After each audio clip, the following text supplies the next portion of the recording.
This is the best of the week on Relevant Radio. Annuncio vobis gaudium magnum, habemus papam.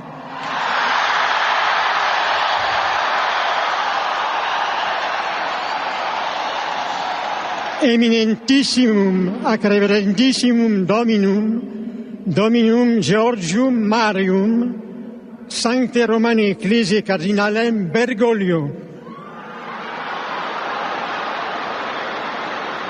qui sibi nomen imposuit Franciscum. And that, of course, was the historic moment on March 13th, 2013, when 76-year-old Cardinal Jorge Mario Bergoglio, the Archbishop of Buenos Aires, Argentina, became the 265th successor of St. Peter, taking the name Francis, becoming the first Jesuit ever to become pontiff and the first Holy Father ever to be elected from South America. Welcome back to Morning Air. I'm John Morales, along with Glenn and Sarah. Thanks so much for joining us. Now, as the world turns its attention on the Vatican, the Catholic Church stands on the threshold of a momentous decision, the election of a new pope, the successor of St. Peter and the Vicar of Christ. In fact, the process of discernment has been going on now for days in the minds and hearts of the cardinal electors. Joining us live this morning from Roma, we're honored to welcome Dr. Robert Moynihan, the founder and president of Urbi et Orbi Communications and the founder and editor of Inside the Vatican Magazine, for his perspective. In fact, Dr. Moynihan has spent decades reporting from Rome and has interviewed some of the most influential figures in the Catholic Church. His insights offer a unique window into what's at stake at this conclave and what the future of the papacy might hold. Dr. Moynihan, welcome to Morning Air. It is so good to be with you once again. Thanks so much for joining us from the Eternal City. Yes, thank you, John, and it's my honor to be on Relevant Radio and to talk about these important matters, kind of hinge of history right now. Absolutely. Now, Dr. Moynihan, as someone who has covered numerous papal conclaves, can you describe for us the atmosphere in Rome and the Vatican as we speak? Well, there's a double atmosphere. The first is that people from around the world are flocking to Rome to be here in the square when the white smoke comes out, expected perhaps on the second or third day, which would be Thursday or Friday. At the same time, starting later today, a kind of dome of silence will descend completely over the Sistine Chapel, over the Dom of Santa Marta, where the Cardinals will be staying, 133. And I think about 10 or 15 of them will also be staying in the old Dome of Santa Marta, because this is the first time we've had more than 120 cardinals, and there's not enough room for them in the Dome of Santa Marta. You mentioned that we could know Thursday or Friday, but the reality is probably only the Holy Spirit knows it for sure, because there's so many different perspectives. Even if you talk to the cardinal electors themselves, some think it'll be short, some think it'll be a little longer because they need more time to get to know each other. It's really in God's hands. Oh, I agree completely with you. In a way, I don't even like to talk about it because it's impertinent.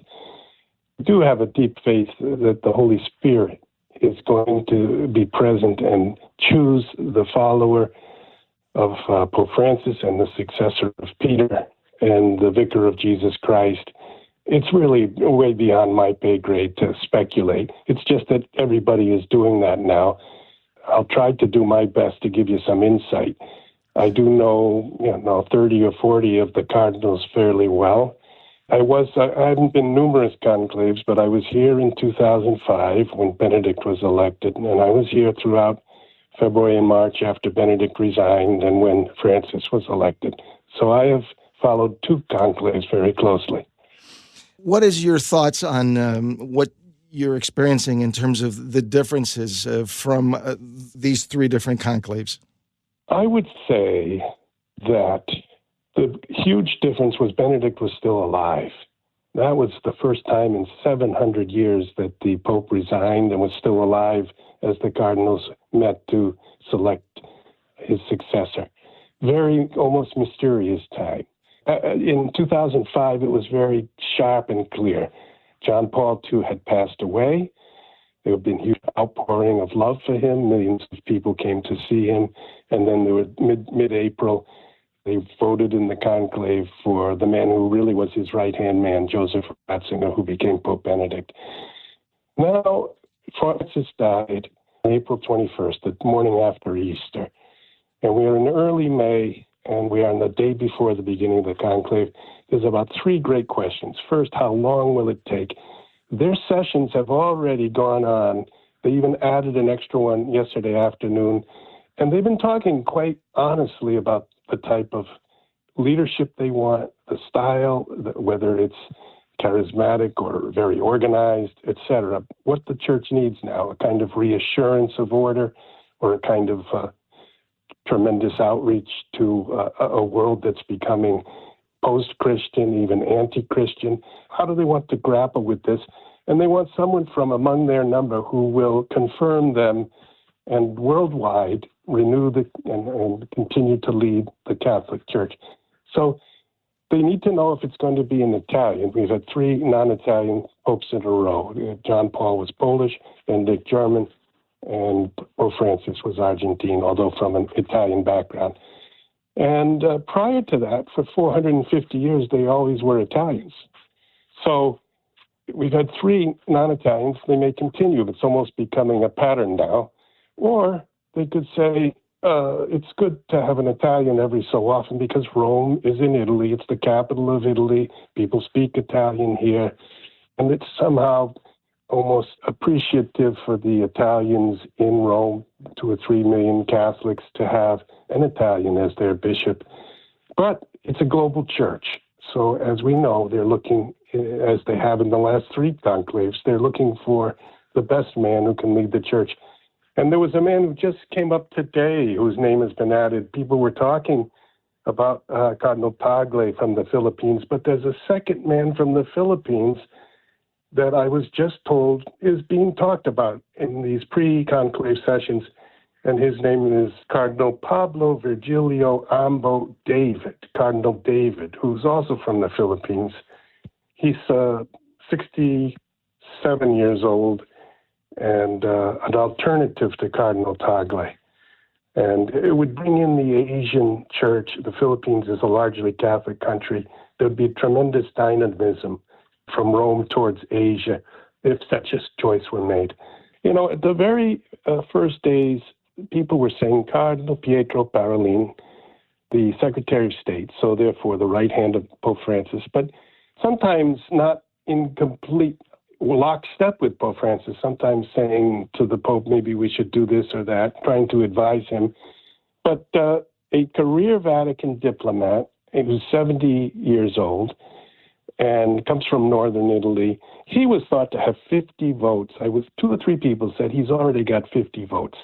Now, what they need is 89 votes. They're going to have 133 cardinals, and that might change by 1 or 2 if someone were to get sick even tonight, you know.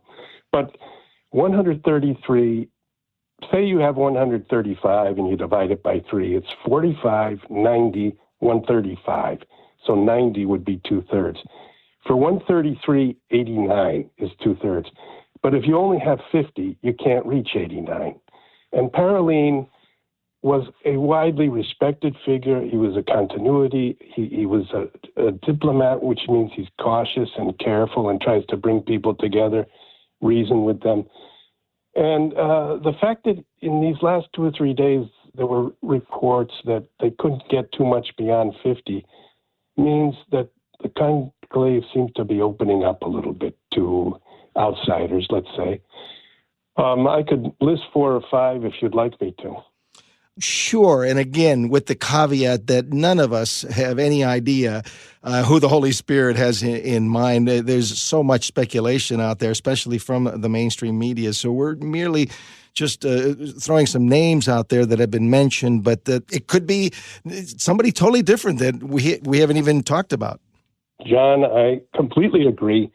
And I think it may be very well that the Spirit will slowly and then insistently indicate a very holy man who is just not on the radar of the mainstream media or even on my radar.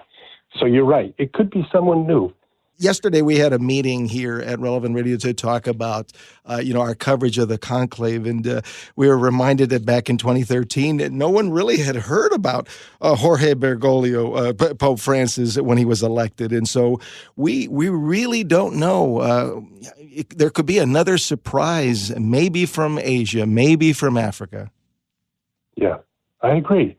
I guess the factors that are in play, I suppose, are also the age. And I even had, the other morning, I woke up as if from a dream, and I said, two of the most wonderful cardinals I know are very old, way above age 80. They're both in their 90s. One is Cardinal Zen from Hong Kong, the Chinese cardinal, who's still completely in full possession of his faculties at age 93. And he might only live a year or two, but he would come out and say the church, the way of Jesus Christ. He gave a beautiful talk to the Cardinals the other day here, and then went back to China. He's 93, so he's not going to vote. China only gave him a 10-day pass to leave the country. Otherwise, they've taken his passport away. But it just would be dramatic if a man like that, who's lived in a communist country, would suddenly be chosen, flown back to Rome, and come out on the loggia and say, Laudetur Jesus Christus, praised be Jesus Christ.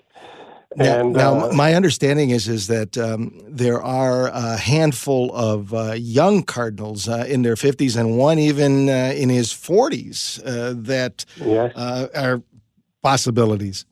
There is. And I know the 48, I believe, Marengo, who was in Mongolia, and a very small flock and a very...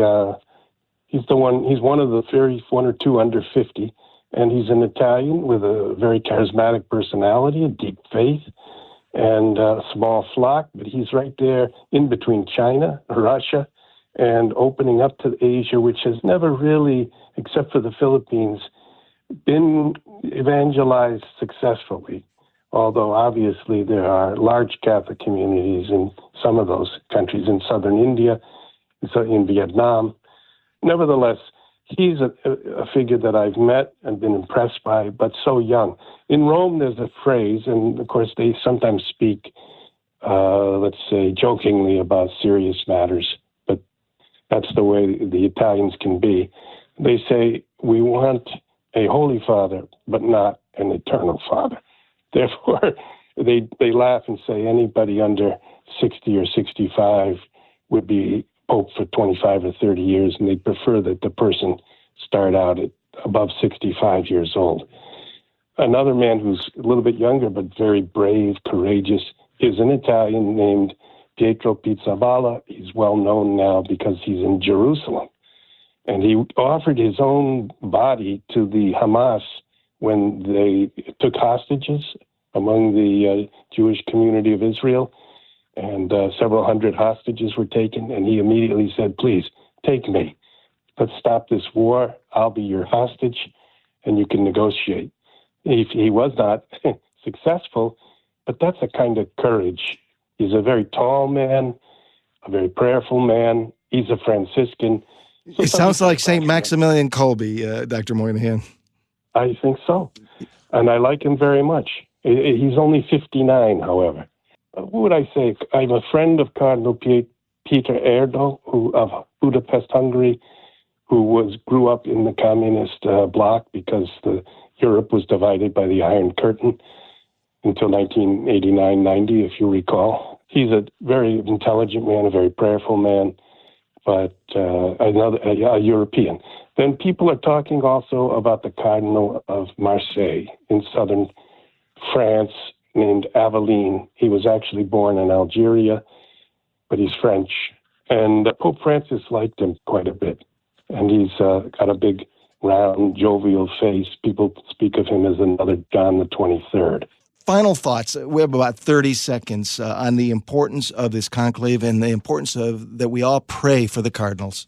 Well, we've had a tremendous pressure on the church to be modern, and we need a man of deep faith that can withstand the pressure of this technocratic world, this artificial Dr. Moynihan, we'll have to leave it right there. Thank you so much for joining us from Rome this morning.